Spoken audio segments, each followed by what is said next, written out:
In the last video, we learned about the rendering behavior with respect to the context API. We learned that when the context provider is in the parent component and the parent component's state updates, every child component re-renders and not just the component consuming the context value.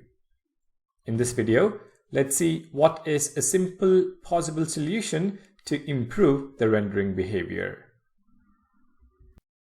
Right now, in our example,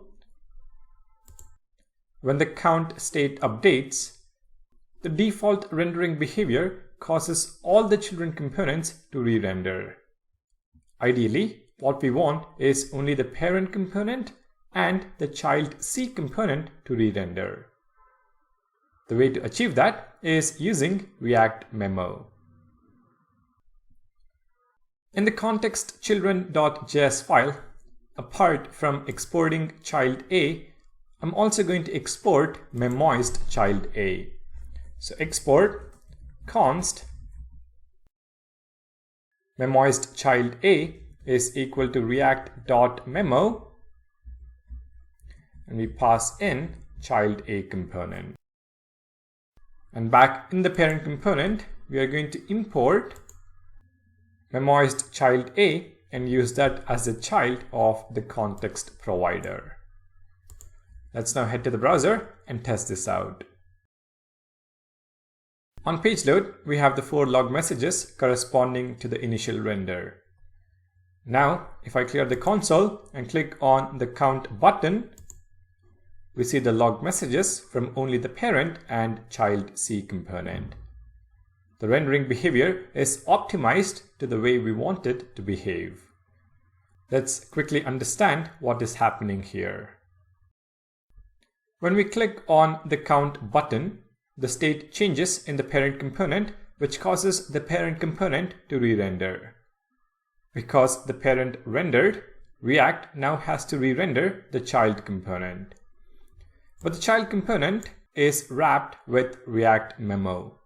So React checks if the props have changed. Since there are no props to begin with, props haven't changed, and React decides it doesn't have to render the child A component.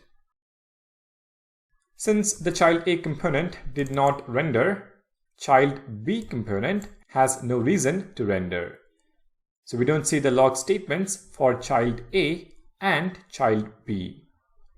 Now React arrives at child C.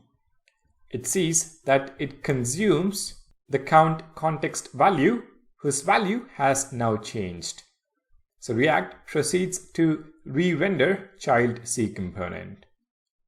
So anytime we increment the count value and provide a new value to the context provider, only the component consuming that value is re-rendered. In our case, that is the child C component. Now something you have to remember is that if the child C component has children components, those children components will get re-rendered because of the default parent-child rendering behavior in React. But this is pretty much how you can optimize the context rendering behavior with React memo.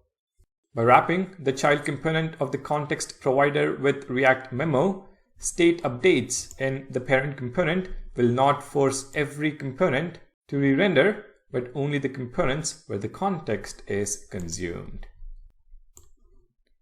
In the next video, let's see another technique to optimize context rendering behavior.